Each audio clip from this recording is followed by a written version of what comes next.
Major funding for Carolina Business Review is provided by Grant Thornton, an international accounting, tax, and business advisory organization dedicated to serving middle-market companies. Grant Thornton, a passion for the business of accounting. Novant Health, including Presbyterian in Charlotte and Forsyth in Winston-Salem, are affiliate heart hospitals of the Cleveland Clinic, consistently ranked #1 in the nation for heart care. Blue Cross and Blue Shield of South Carolina, proudly serving South Carolinians since 1946. And by Sunoco, a global manufacturer of consumer and industrial packaging products and provider of packaging services with more than 300 operations in 35 countries. Well, welcome back to the most widely watched source for business and public policy here in the Carolinas. I'm Chris William. Last week on this program, we began our special year look back and look forward. Thanks for joining us on part 2, and that's exactly what we're going to do, is look forward. So stay with us. Major funding also by the Duke Endowment, a private foundation in Charlotte enriching communities in the Carolinas through higher education, healthcare, rural churches, and children's services. And by Blue Cross and Blue Shield of North Carolina. Who's responsible for rising healthcare costs? Join Blue Cross and Blue Shield of North Carolina and many others in a candid discussion at letstalkcost.com. This edition of Carolina Business Review was recorded December 13th, 2012. On this week's program, Dr. Frank Hefner of the College of Charleston, Dr. Matthew Martin of the Federal Reserve Bank of Richmond, Dr. John Silvia of Wells Fargo, and Dr. Douglas Woodward of the University of South Carolina. Now, Chris William. Hello, welcome to our program again. Happy holidays. Okay, gentlemen, thanks for joining us, by the way. Sorry, we had this dialogue going off on camera, and that's always exciting too. But last week we talked about kind of what happened in 2012. Now we're going to talk about what's happening in 2013 and beyond. And I want to make sure that we fully disclose that this program is being taped prior to any decision or any forward movement on whatever the fiscal cliff decision will look like. How will that pan out? But we are going to assume that there is some decision been made, either kick the can down the road. So please forgive us on this if we seem like we're getting some of it wrong, but we're actually not. So, okay, so John, let's sure. Take a look forward, and you think people have it in their heads that the fiscal cliff represents not one event, but the beginning of something much bigger? This is the beginning of something, not the end, isn't it? Well, in my opinion, the answer would be yes, that it is something much bigger. A long-term, let's get the federal government in line, especially its spending, and let's think about how we structure taxes in the United States. But I think that in terms of public opinion, Chris, it is like, oh, if we get past the fiscal cliff, all of a sudden the economy will do this and we'll solve the problem. And I listened to some senior executives speaking in New York recently, and that seems to be the dominant opinion. Oh, we get past the fiscal cliff, we'll just move ahead. Then we have the debt ceiling. Yeah, in my opinion, though, it comes to recognizing, and I think Congressional Budget Office has suggested this, and so we have an unsustainable position in terms of fiscal policy. We spend way too much relative to our ability to deliver the tax revenues to pay the bills, and a lot of it comes down to entitlements. And that is what I consider a situation that we have to have long-term change, as you suggested in your question, which means that from an economics point of view, far less positive momentum from government spending, federal government spending to the economy, much more of a drag, and therefore consumer spending, but especially perhaps exports and business investment, have to pick up some of the steam. So Matt, and I'm going to give you a chance because I know what you just said there, but Matt, and I'm sensitive to the fact that the Fed is about monetary policy and stays away from fiscal policy, appropriately so. But what are the risks what are the risks around getting fiscal cliff? And it really is more of a fiscal hill, but what are the risks that we face if we don't get this even kind of right? So I think one of the big problems is the uncertainty around it. So not knowing how it's going to be resolved. And there's the short-term fiscal cliff, correcting things so we get the government moving into next year, but the longer-term budget issues, but not knowing how those are going to be resolved influences business decision-making. And it's not, we talk about it as confidence, as if businesses are afraid, and I don't think that's the issue. It's, okay, I've got to make decisions about investing in my business, and I can't figure out the return on investment because my tax structure, the total cost of employees I might hire because of healthcare costs and other uncertainties. I don't know the answers to those questions, so I can't even do the calculation. So I'm going to wait until I have more clarity. And so that, kicking the can down the road at the national fiscal level causes a lot of business decision making to be kicked down the road as well. And that slows growth in the near term. I think we saw that at the end of 2012, that there's a bit of a pullback in some of this decision making until they find out what the answer is. And then they find out there's austerity and they see consumers are going to be spending less, so they're going to invest more. I mean, that's the conundrum we're in right now. There's no easy answer. This is the age of austerity, and we just don't want to face up to it. And the reason we don't have to face up to it is we're not Italy and we're not Greece, because people want to hold our debt at incredibly low interest rates. So we pay very little debt service. Even though our debt is 100+% of GDP, we're quite different than any other country in the sense that we pay so little debt service. So that The makes exorbitant privilege. Right. Yeah, it makes it less of a crisis than it otherwise would be. So we can't keep kicking that can down the road. And so from that perspective, it's like we're better off than other countries, and that seems to make it work for us, and so we can get away with a lot more.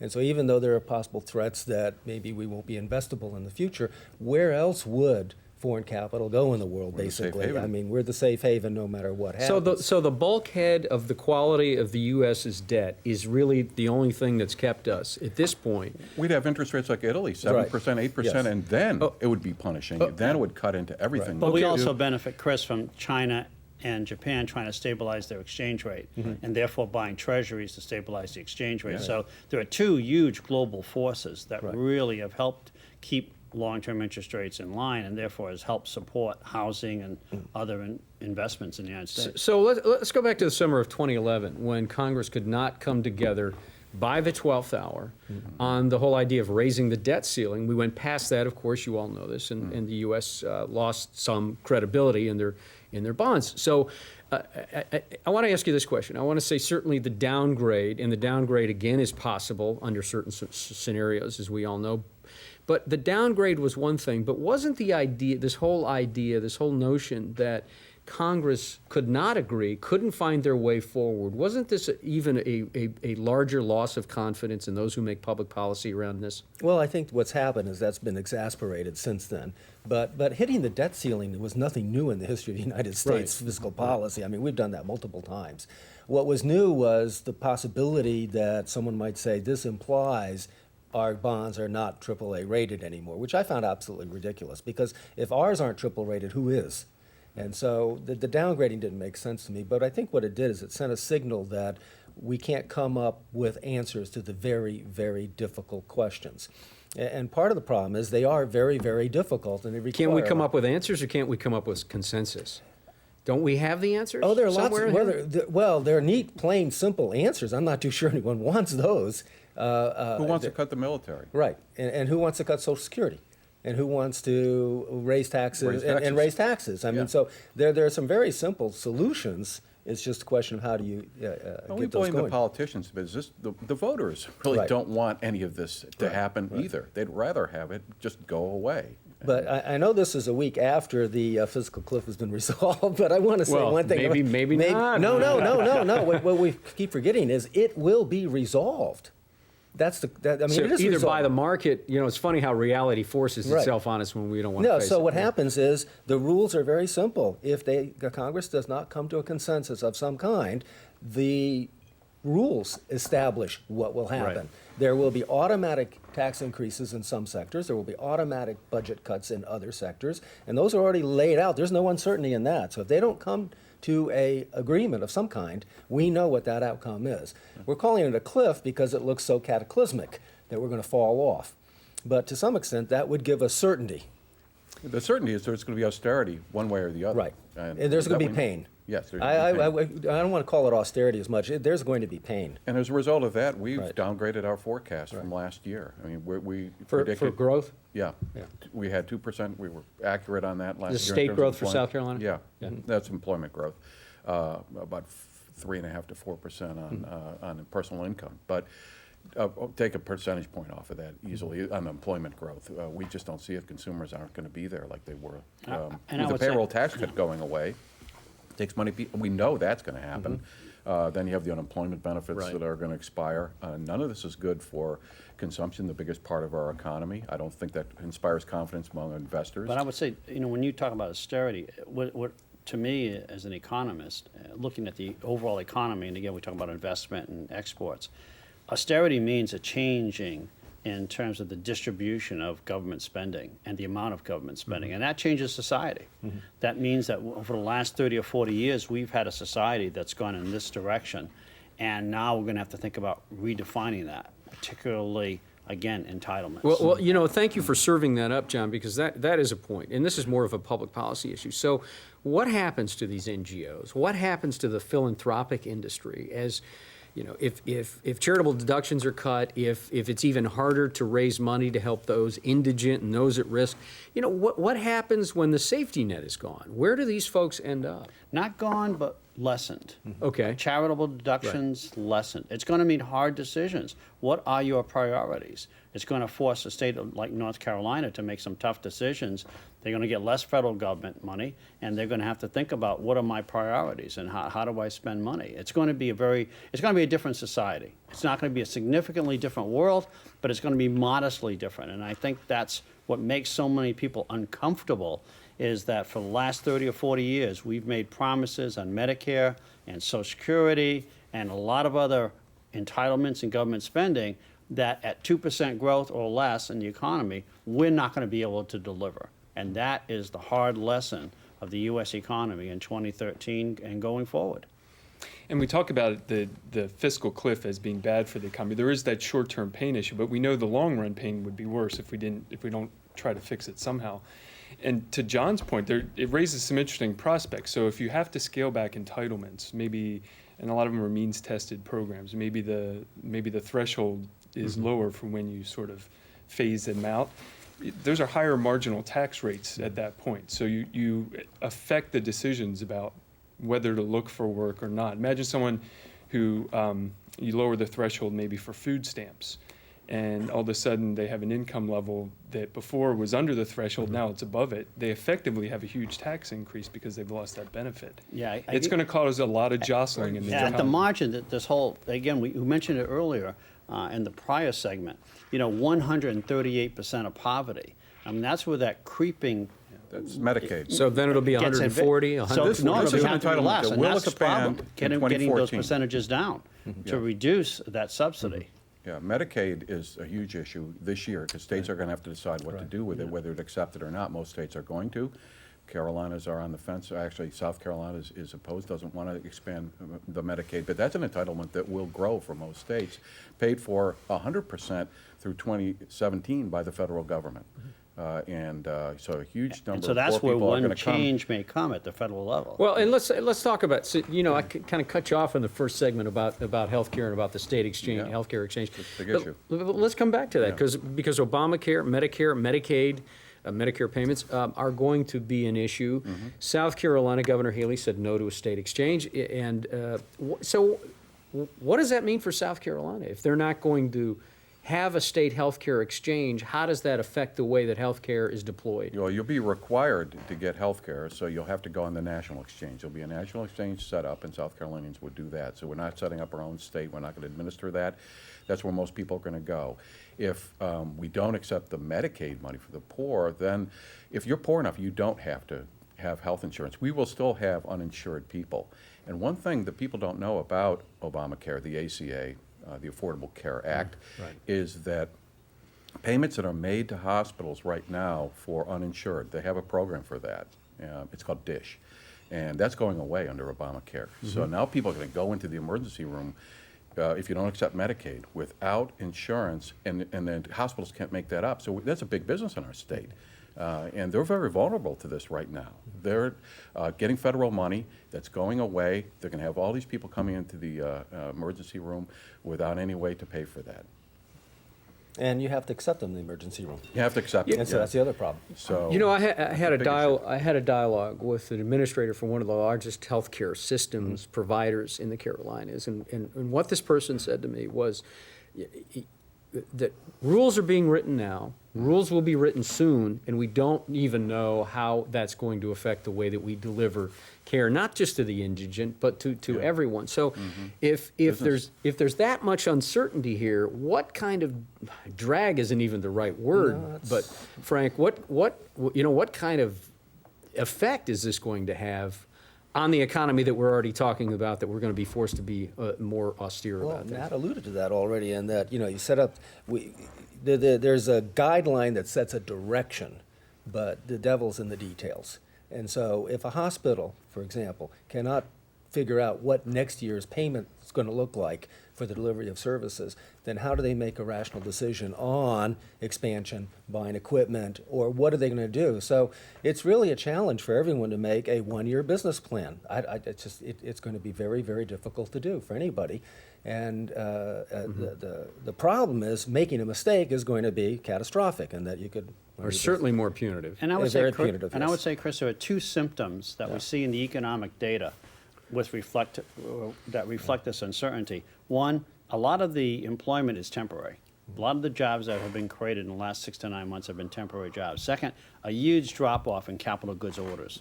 So I think you look at those two types of economic information, you say, what does that suggest? That suggests the uncertainty, that Frank and Matt were talking about. yeah, John's right. We see that contract labor is the biggest growth area. We talk about job growth, but that's where it is. Right. It's contingent. Yeah. But it avoids some of the healthcare issues. Exactly. And that's exactly what's going to happen. So instead of going into mainstream businesses, we're going to see a rise. 1099 employees That's right. instead You're of going to see more of W4, that. Exactly. W2. So I think it suggests, to get a little back to the outlook thing, that given that businesses are probably on hold for a lot of decision making, even a good decision in the sense of one that doesn't kick the can down the road a couple of months, but is a long, it suggests a slow start to next year, right? Until they sort through whatever decision is and you start to see businesses responding. Well, last year we had this election, there was this fog over the economy, and now that lifted, and now the fog's come back. Right. I sort of feel like we used to talk about, we're going through a roller coaster ride on some of these, on the way the markets work and the economy works, but I feel more like that crazy teapot thing in Disney where you're spinning around and you're going every which way because it's getting so dizzying from that perspective. But so we're running into a lot of these issues. But one of the problems that I see also, and this goes back to the fiscal cliff resolution, what's going to get resolved in 1 month of contentious debates for problems that we've known about for 15 to 20 years? I mean, if you look at the entitlement issue, the aging population, just the simple demographics tells us that Social Security was headed for problems. And when I get my Social Security statement from the Social Security Administrator that says, this is when the trust fund runs out, this is when we pay more than we receive, and it's stated there's an actuarial fact. And nobody knows how to deal with that. That's absolutely amazing. This is something that should have been solved 15, 20 years ago. Well, and as you said just a few minutes ago, you said that the idea that if we don't come to some consensus or decision on this, that we're going to be forced, we'll be compelled by the rule of law, if you will, to do. So I guess the question is, where's the tipping point? If we don't take this bull by the horns, at some point, whether it's the rule of law or the markets, at some point we're going to be forced to do this, vis-a-vis Greece. Maybe, hopefully not to that degree. So where's the tipping point? Well, this is why we're dismal as economists, I think because we're at we that tipping recognize point. restrictions. We're real close to this Yeah. now. I Yeah. know we've been putting this off forever, and we Right. had Simpson Bowles, and then everyone backed away from that, and it seemed reasonable to me. We had a plan that was could build consensus around. But I think with the sequestration, I think that's going to force these, to actually make some decisions.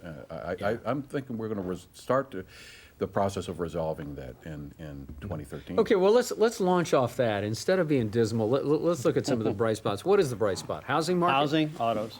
Really? Housing continues to improve. Yeah. I think it's a different quality. A lot of the housing, residential construction is apartments. Houses tend to get also being smaller because the demographics of the new generation coming in is smaller families. So housing continues to be one positive area. Autos is another positive area. And there's a little bit of, pretty good exports. We seem to know what we're doing in terms of capital goods exports in the United States. And the dollar has helped that, but what Dollars happens, help, how does that? But once China, I think, kicks back into, everybody sort of knows what China's doing, everybody knows what Asia's doing. I think America's competitiveness in capital goods exports will show itself. So those are three positive areas. Well, wait a minute. I want to ask our Fed representative here, because as we all know, the Fed completely controls the housing market. I'm having a little fun at your expense, Matt. I understand. So how do you see? Do you agree with John about housing? Do you? Yeah, I do. Stabilizing, but maybe going up? Yeah, so a couple other factors that are going on.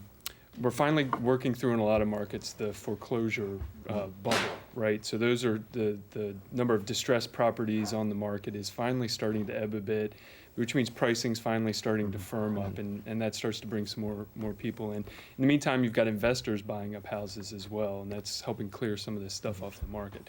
I think that's an important aspect of the housing market. And eventually, demographics take over, right? We built too many houses, we had a bubble. At some point, particularly if we can sustain some reasonable job growth, you start to see household formation pick up again, and some of that's going to go into single-family homes. Is there anything that the Fed can do that's progressive about helping that more than you have? Well, so the Federal Reserve's buying some mortgage-backed securities with the aim of trying to keep mortgage rates low, and they are low. You've got you hear stories about people refinancing for a second and a third time, but I think at the margins it does because it lowers the cost of purchasing a home, financing side. I think it has some effect. But I think some of these other factors over time, particularly the demographics, play a role. Yeah. Okay, Doug, I interrupted you. Please jump in. Okay, a couple things. First of all, housing market is turning around. We see that in South Carolina for the first time since the Great Recession. We're seeing And it's not an anomaly? This is a trend? It's definitely a trend. 4.5% appreciation last year doesn't sound like much, but it's positive, and we can expect that will continue. We're seeing more permitting activity. I think the housing market is coming back, and it's such an important part of our economy. We can't have a recovery or an expansion without it. Now, it's not going to ever get back to where it was in 2005, 2006. The same with auto sales. They're not coming back to those peak levels, but they are on the upswing, so that's great. John mentioned exports, too, another important driver of our economy in the Carolinas. We're the most vulnerable, actually, to any slowdown in Europe right now. As a share of our GDP, our exports to Europe are the highest in South Carolina of any state. So even though it's not a big part of our overall economy, we do export to Europe, and they're in recession. So that's going to hurt this year. Right. Well, in the Charleston market, we're clearly seeing the signs that the rest of the state's enjoying, and that is housing appreciation. We're also seeing more houses on the market because of that, because people are now feeling more confident, and so you're getting that kind of scenario where you're seeing more for sale signs, but there's actually more transactions, which is also a very good thing. We're seeing permits are going up also. But residential or commercial? Residential. Yeah. And we're seeing other with businesses are picking up, but what we're running into infrastructure problems. And you mean the ability to fund the expansion that you need? Roads, water, sewers, bridges, roads, things like that. Yeah. But the other plus side for us, at least in the low country, is tourism. I mean, once again, Charleston is rated as #1 in the world, and so we're seeing that kind of expansion in terms of the Condé Nast. So I know. I was wondering, how do they get to be #1 in the world? I mean, that's up there with Paris Rome and Paris. Yeah, right, okay. right. Well, you can drive through Charleston safely. I tried driving through Rome two weeks ago, and it was a major disaster. So before this degenerates down into something that we really don't want to go toward, we've got about a minute and a half left. So does the rise in housing prices, does the better 401k balances, do all of these? Is this a wealth effect that will be the unmeasurable thing that helps? Well, I don't know about that. I mean, since housing is important, but what made housing important was it was the wealth consideration for most families. I mean, that was their wealth stock. Maybe we should rethink that in terms of our personal finances, but that's down the line. We still have that mentality, so we need to see housing appreciated. We need to see appreciation to get people back in the market. Right. Young people, we see this, they're not forming households, but if they see and everyone's saying, oh, no, they'll be renters forever. But if they see price appreciation, they're going to get into this market, and that's going to drive that. That's going to have to be the last word. Gentlemen, we're out of time. Thank you so much for doing this. And we'll try to be merciful next year. We did not run any of the tape from last year about your predictions, but we might have to change and go back to our old policy next year. But thank you for being on the program, especially for getting up early and traveling as you did. Good to see you all. Happy holidays. Thank you for watching our program. As always, we hope your business is good. Until next week, I'm Chris William. Good night. Major funding for Carolina Business Review was provided by the Duke Endowment, a private foundation in Charlotte enriching communities in the Carolinas through higher education, healthcare, rural churches, and children's services. Blue Cross and Blue Shield of North Carolina. Who's responsible for rising healthcare costs? Join Blue Cross and Blue Shield of North Carolina and many others in a candid discussion at letstalkcost.com. Grant Thornton, an international accounting, tax, and business advisory organization dedicated to serving middle market companies. Grant Thornton, a passion for the business of accounting. Novant Health, including Presbyterian in Charlotte and Forsyth in Winston-Salem, are affiliate heart hospitals of the Cleveland Clinic, consistently ranked #1 in the nation for heart care. Blue Cross and Blue Shield of South Carolina, proudly serving South Carolinians since 1946. Sunoco, a global manufacturer of consumer and industrial packaging products and provider of packaging services with more than 300 operations in 35 countries. And by viewers like you. Thank you. Promotional consideration provided by Business North Carolina Magazine.